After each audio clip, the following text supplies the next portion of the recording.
the Universal Terror Commission declared human cruelty the most sophisticated in existence. Part 1. Senior Investigator X had seen terrible things in his 300 years with the Universal Terror Commission. He had documented massacres on frozen moons, interrogated war criminals who had destroyed entire planetary populations, and walked through the ruins of civilizations torn apart by senseless violence. His crystalline body bore the scars of that work, chips and cracks that marked close calls with species who didn't appreciate his investigations. He thought he had seen everything the galaxy could offer in terms of cruelty.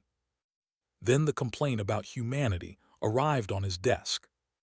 X examined the document with his upper pair of eyes, while his lower pair scanned the supporting files. The Confederation, a proud warrior species with a history stretching back 15,000 years, had filed formal charges against humanity. The humans had apparently violated multiple sections of what they called the Geneva Conventions of Space during a recent border dispute. X felt a flutter of amusement ripple through his crystalline structure. Humans were barely infants on the galactic stage, having achieved faster-than-light travel only 50 years ago.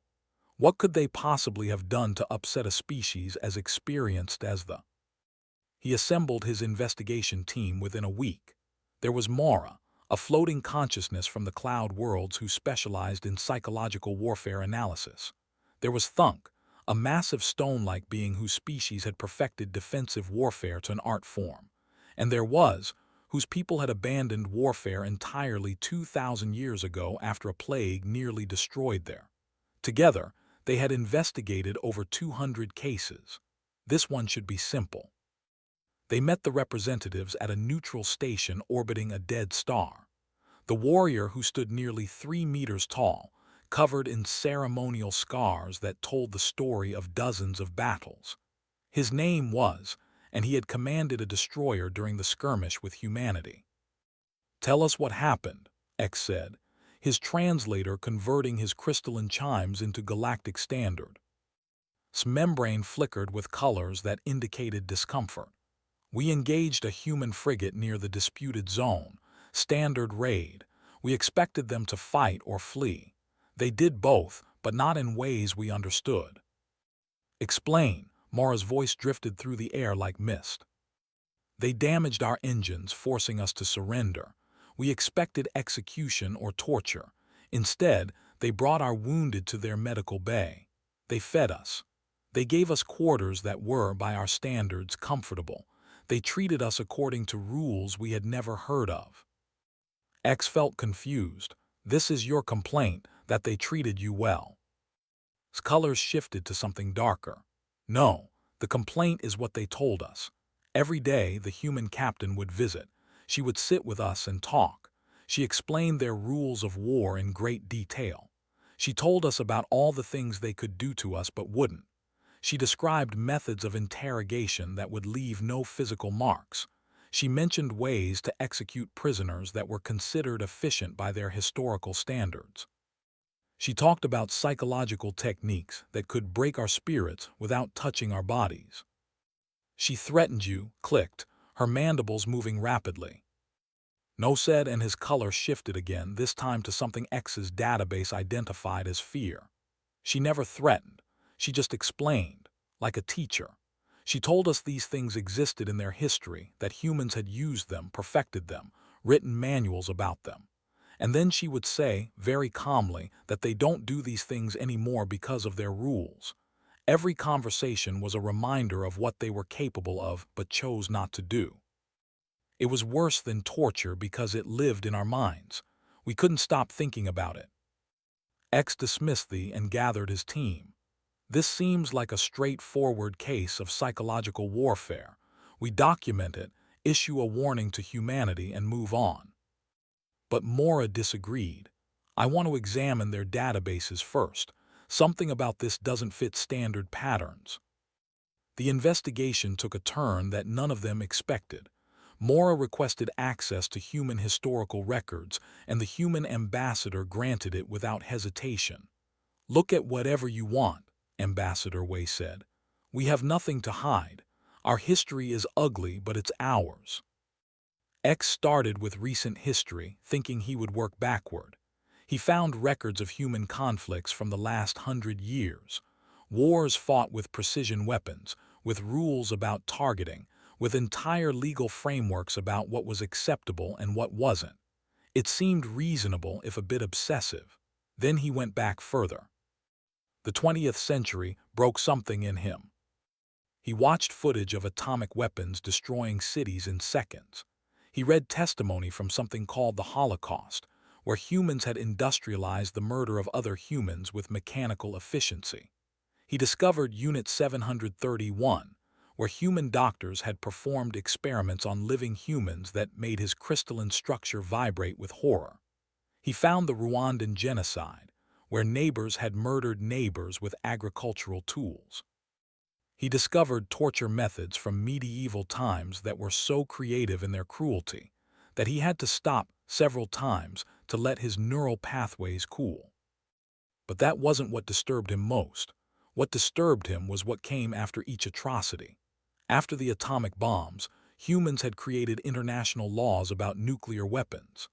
After the Holocaust, they had put their own species on trial and executed them for crimes against humanity. After every massacre, every genocide, every act of systematic cruelty, humans had created rules, laws, conventions, and treaties designed to prevent it from happening again. Mora found something even more disturbing. "Look at this," the cloud being said, projecting documents into the air. "These are called the Geneva Conventions. Humans created them over a century ago. They specify exactly how to treat prisoners of war, how to handle civilians, what weapons are forbidden, how to conduct sieges. They have rules for everything." "Many species have basic rules of war," Thunk rumbled. "Not like this," Mora said. "These aren't simple guidelines. These are exhaustive legal documents with precise definitions, exceptions, and enforcement mechanisms. And look at this part. They specifically forbid many of the things humans themselves invented. They wrote rules against their own innovations in cruelty." Had been quiet, processing data through her neural cluster. Now she spoke, her clicks sharp with concern. "I've analyzed the pattern. Humans don't just have rules about war. They have an entire philosophical framework about legitimate and illegitimate violence. They teach it to their soldiers. They punish violations. They've created an entire branch of law dedicated to regulating something most species try to avoid entirely." X felt the weight of the discovery settling into his structure. Why would they do this? Ambassador arrived the next day to answer questions. She was a small woman by human standards, with gray hair and eyes that had seen more than X was comfortable acknowledging. She sat across from the investigation team without fear. "Why do you have such elaborate rules about warfare?" X asked. Smiled, but there was no humor in it. "Because we need them. Most species in the galaxy wage war with simple brutality or avoid it because it's not in their nature. Humans are different. We're very good at violence. Too good. We've spent thousands of years perfecting ways to hurt each other. Every generation found new methods, new techniques, new technologies to apply to the problem of killing other humans efficiently." "But you stopped," said. "No," corrected. "We regulated. We didn't stop being violent.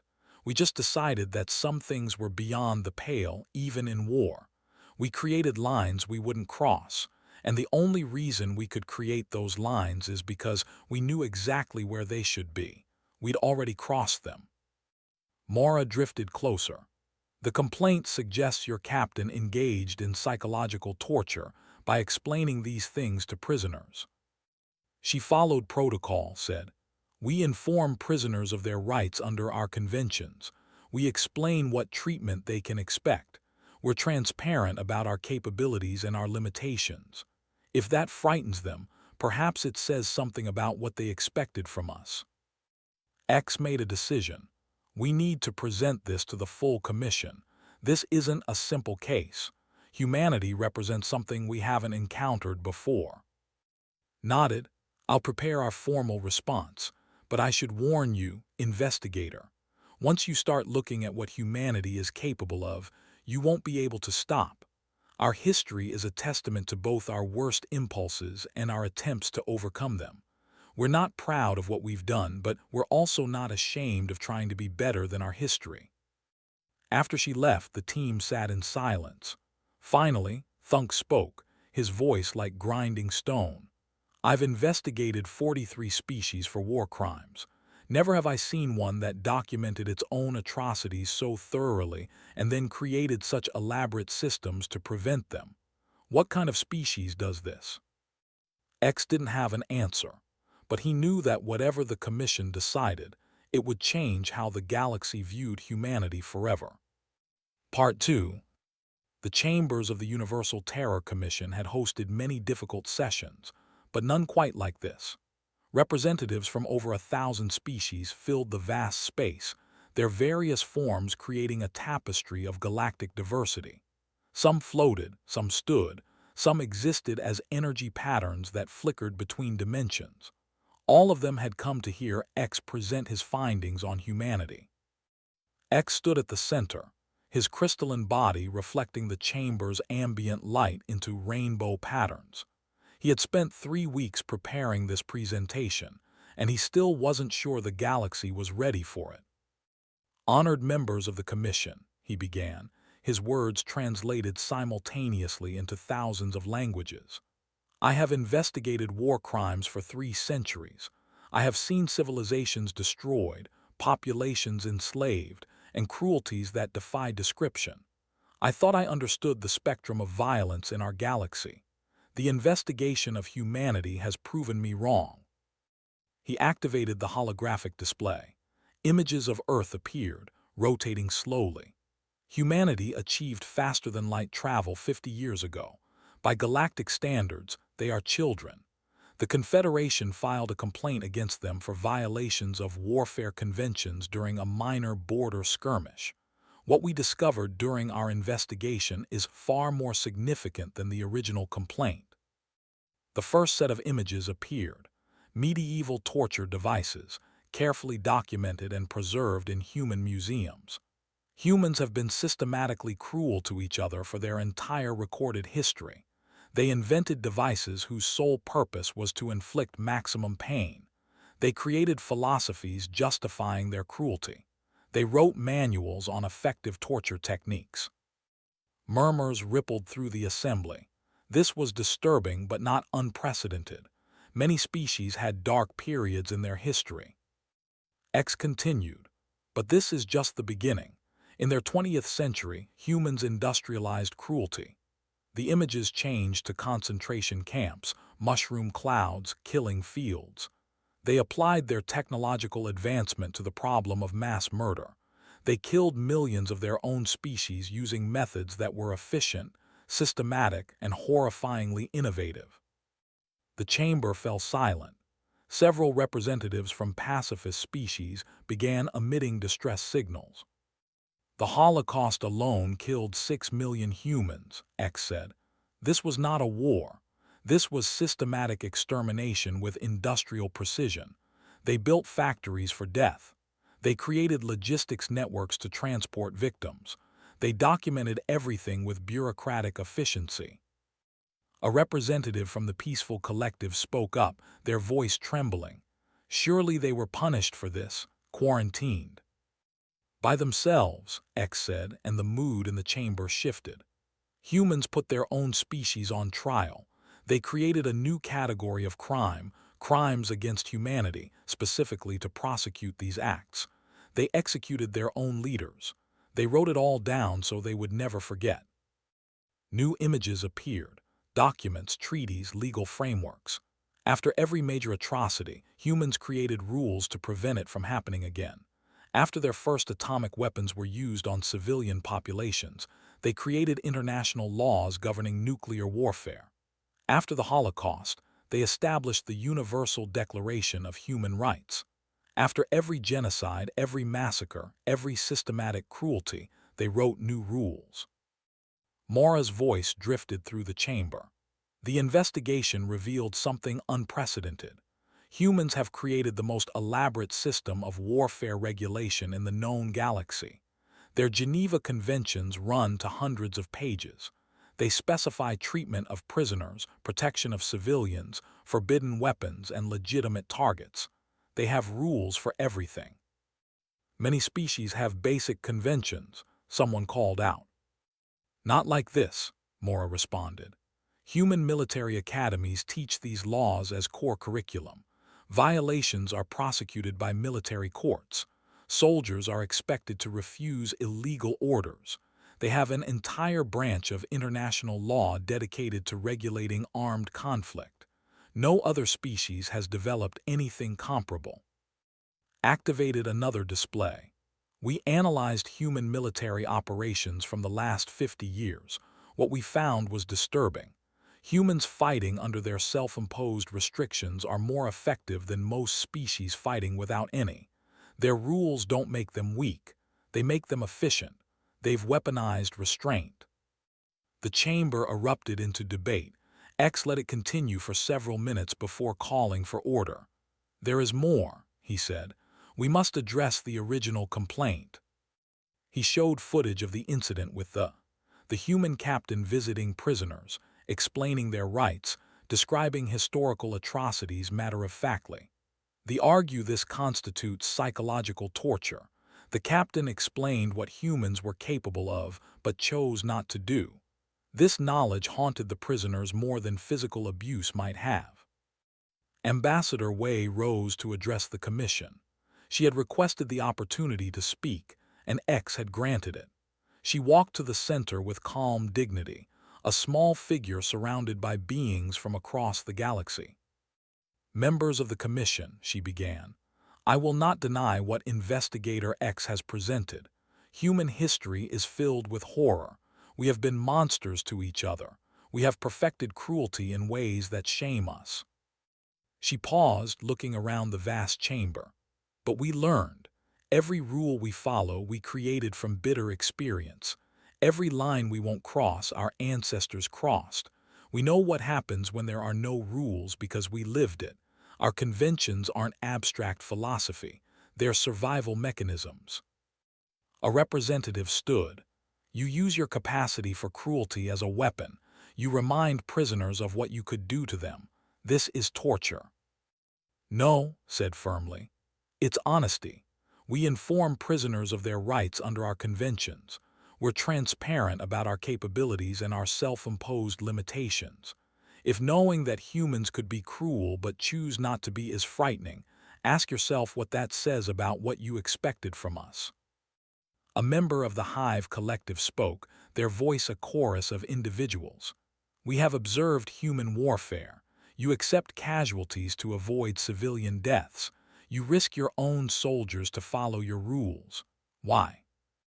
His expression softened. Because how we fight matters as much as why we fight. We could win wars more easily without our conventions. We could use tactics that our history proves are effective. But we chose to be better than our worst moments. Every soldier who dies following our rules dies believing that their sacrifice means something, that they fought with honor, that they were better than the monsters in our history books. The debate continued for hours. Some species argued for human quarantine. Others expressed admiration for humanity's self-awareness. The warrior species saw potential in human methods. The pacifist species recoiled from human capacity for violence. Finally, the Council of Elders called for order. The lead counselor, an ancient being whose species had achieved before humans discovered fire, spoke with gravity that silenced the chamber. The Commission faces an unprecedented situation. Humanity possesses sophisticated knowledge of cruelty unmatched in the galaxy, but they have also created sophisticated systems of restraint equally unmatched. They are simultaneously the most dangerous and most disciplined species we have encountered. The counselor paused, letting the weight of the words settle. We must make a decision that will affect humanity's place in the galactic community. We must decide whether their capacity for cruelty outweighs their commitment to restraint, or whether their unique understanding of violence makes them valuable rather than dangerous. X watched the council deliberate. He had presented the facts, but he had also formed an opinion. Humans frightened him. Their history was a catalog of horrors that made his neural pathways ache, but they also fascinated him. They had looked into the abyss of their own nature and decided to build guardrails. They hadn't turned away from violence but had tried to domesticate it, to make it serve purposes they could live with. The vote took 3 days. When it finished, the announcement would be heard across the galaxy. The Universal Terror Commission's declaration about humanity would define Earth's relationship with 10,000 species for generations to come. Sat in the human delegation chamber waiting. She had done everything she could. Now the galaxy would decide what to make of humanity, with all its contradictions, its violence and its rules, its capacity for horror and its insistence on restraint. The announcement was coming, and nothing would be the same after. Part 3. The declaration broadcast across every inhabited system in the galaxy simultaneously. The Universal Terror Commission had made its decision, and the wording sent shockwaves through civilizations that had existed for millions of years. After thorough investigation and deliberation, the Universal Terror Commission declares that human cruelty is the most sophisticated in existence. This sophistication lies not in the severity of human violence, but in humanity's systematic understanding, regulation, and of their own capacity for cruelty. Humanity has transformed violence into a controlled instrument while maintaining elaborate moral frameworks that no other species has matched. This represents both a potential threat and a potential model for controlled warfare in the galactic community. Ambassador read the declaration 3 times before she fully processed it. The Commission hadn't condemned humanity. They hadn't quarantined Earth or restricted human expansion. Instead, they had declared human cruelty sophisticated, which was somehow worse and better than she had expected. The galaxy's reaction was immediate and divided. The Confederation their complaint, but also from the border regions near human space. They had no interest in fighting an enemy whose restraint was more terrifying than their violence. Other warrior species reacted differently. The Empire requested copies of the Geneva Conventions within hours. The scattered clans began studying human military history with academic intensity. Found herself invited to speak at military academies on 17 different worlds within the first month. They all wanted to understand the human approach to warfare. How did humans train soldiers to follow rules in the chaos of combat? How did they maintain discipline when breaking the rules might save lives? How did they punish violations when the evidence might be light years away? She accepted every invitation. If humanity was going to be known for sophisticated cruelty, she would make sure the galaxy understood the sophistication of human restraint as well. At the military academy, she stood before 2,000 warrior cadets whose species had been fighting wars for 12,000 years. They towered over her, covered in ceremonial battle scars, trained from birth for combat. They looked at her with something between curiosity and contempt. "You want to know why humans have so many rules about war," she said without preamble. "You think it makes us weak. You think real warriors don't need rules." The cadets shifted. She had their attention. "You're wrong," continued. "Our rules don't make us weak. They make us remember. Every rule exists because someone broke it and we decided, as a species, that it should never happen again. The rule against torture exists because we tortured and learned it didn't work. The rule about civilian immunity exists because we killed civilians and destroyed our own moral foundation. The rule about proportional force exists because we used disproportional force and created enemies that fought us for generations." She activated a hologram, images of human soldiers in various conflicts. "These are soldiers who died following our rules. This one refused to fire on a building because civilians might be inside. He died when enemy combatants used that building as a firing position. This one treated enemy wounded before treating herself. She bled out while saving someone who had been trying to kill her minutes before. This one accepted surrender from an enemy who had killed his entire squad. He was killed by that enemy's reinforcements while processing the surrender. The chamber was silent. "Our rules cost us lives," said. "They make wars longer and harder. They give advantages to enemies who don't follow them. So why do we keep them? Because we decided that winning isn't enough. We have to be able to look at ourselves after the war ends. We have to be able to tell our children that we fought with honor. We have to prove to ourselves that we're better than our history." An instructor stepped forward. "But you still win. The commission said you're effective even with restrictions." "Yes," said, "because our rules aren't random. They're strategic. Following the laws of war builds trust with civilian populations. It reduces insurgencies. It makes post-war reconstruction possible. It maintains discipline in our forces. It prevents the cycle of atrocities that makes conflicts endless. Our rules exist because they work, not despite it." The Academy adopted a modified version of human warfare conventions within 6 months. So did 3 other species. Found herself at the center of an unintended cultural phenomenon. The galaxy was studying humanity not as a cautionary tale, but as a model. The Universal Terror Commission invited her to help draft universal laws of armed conflict. The project brought together military theorists, ethicists, and legal experts from 40 species. They met on the same neutral station where X had first interviewed the witnesses. The work was harder than expected. How do you write universal laws for species that didn't breathe the same atmosphere, didn't have the same concept of death, didn't organize into societies the same way? How do you create rules that apply to hive minds and individual consciousness, to species that reproduced by budding and species that uploaded themselves into new bodies every few decades? X joined the project, his experience invaluable. He had documented war crimes across thousands of species. He knew where the common ground existed. "The core principle," said during one session, "is that violence must serve a purpose beyond itself. Cruelty for its own sake is always wrong. Violence in service of legitimate military objectives, conducted with minimum necessary force, constrained by respect for civilian life and human dignity, that's war as opposed to murder." "Human dignity," a hive representative said. "What about species that don't have individual dignity? We are collective. Our individuals die constantly. How does your framework account for us?"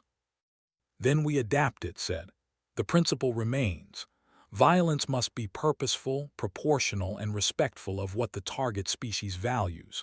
For you, perhaps that means the survival of the hive rather than individuals. The details change, but the principle doesn't." The work took 3 years. The universal laws of armed conflict filled volumes, with species-specific adaptations and exceptions. But at its core was human philosophy, refined and expanded. The galaxy had decided that humanity's hard-won understanding of violence was worth learning from. Not everyone was happy. Some species accused humanity of cultural imperialism, of forcing their violent nature onto peaceful civilizations. Others argued that the laws were too restrictive, that they gave advantages to ruthless actors who would ignore them. The debates raged across the galactic community. 5 years after the Commission's declaration, visited Arlington National Cemetery during a rare trip to Earth. She walked among the white markers, each one representing a human who had died in service. Some had died in the border war with the others had died in peacekeeping operations on distant worlds. All had died following the rules. X found her there.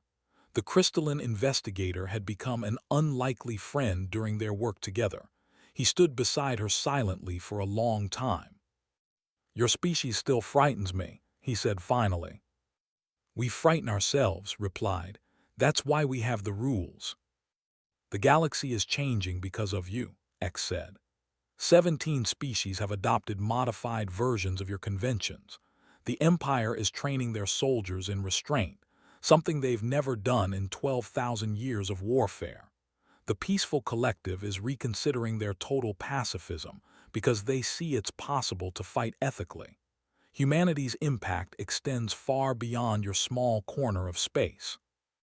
Looked at the graves. Is that good or bad? I don't know, X admitted. You've proven that the most violent species can choose restraint. That gives hope to those who believe in controlled warfare.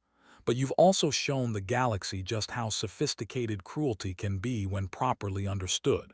That's terrifying to species who never had to think about it. A young UTC investigator approached, one of 3 dozen who were now assigned to monitor compliance with the new universal laws. She was one of the species that had first complained about human methods.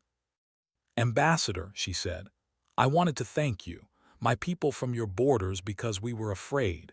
We didn't understand that your restraint came from strength, not weakness.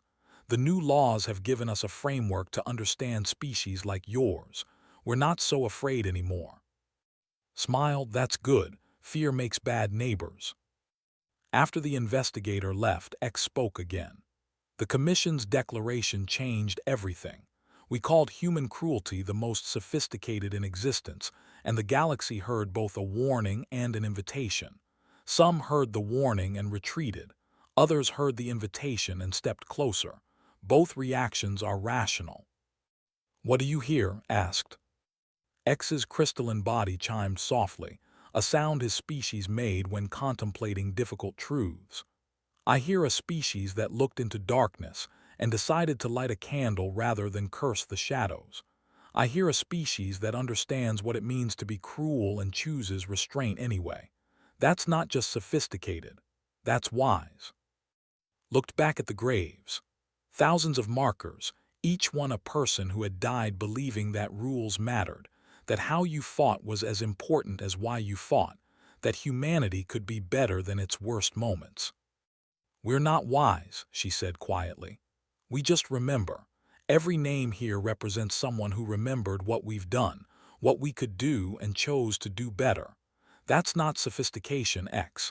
That's just memory and the determination never to forget what we're capable of becoming.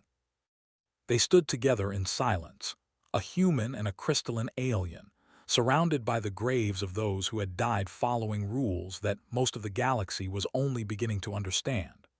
Above them, ships departed Earth for distant worlds, carrying with them humanity's strange gift to the galaxy, the knowledge that even the most cruel species could choose to be more than their nature suggested. The Universal Terror Commission's declaration would echo through history as the moment the galaxy learned that violence and restraint were not opposites but partners, that true sophistication lay not in the capacity for cruelty, but in the wisdom to constrain it. Humanity had spent thousands of years learning that lesson in blood and tears. Now the galaxy would learn it too, written in human law and enforced by human example. The most sophisticated cruelty, the Commission had declared, was knowing exactly how to be cruel and choosing not to be. In that paradox lay humanity's greatest contribution to the stars.